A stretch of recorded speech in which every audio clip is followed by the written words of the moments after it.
Hi hello welcome back to our channel. ఈరోజు recipe వచ్చేసి aloo fry అండి. ఇది చాలా సింపుల్గా ప్రిపేర్ చేసుకోవచ్చు. ఫస్ట్ 2 ఆలూని తీసుకొని దానిపైన చెక్కు తీసేసి ఇలా క్యూబ్స్ లాగా కట్ చేసుకోవాలి.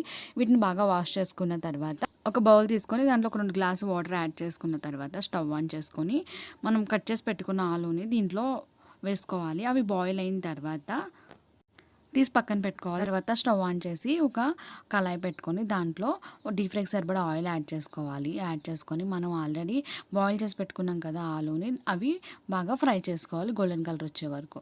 తర్వాత ఒక బౌల్ తీసుకొని దాంట్లోకి 1 టీ స్పూన్ కారం, 1/2 టీ స్పూన్ పసుపు, 1 teaspoon salt, 1/2 teaspoon జీలకర్ర పొడి, 1 టీ స్పూన్ ధనియాల పొడి యాడ్ చేసుకొని మనం ఆల్రెడీ డీప్ ఫ్రై చేసి పెట్టుకున్నాం కదండి ఆలూని, వాటిని దీనిలో యాడ్ చేసుకోవాలి. యాడ్ చేసుకొని వీటిని బాగా కలపాలి. అదంతా మనకి మసాలా అనేది ఆలూకి బాగా పడుతుంది. ఇది సైడ్ డిష్గా చాలా బాగుంటుందండి. రసము, సాంబారు అండ్ పప్పులోకి చాలా బాగుంటుంది.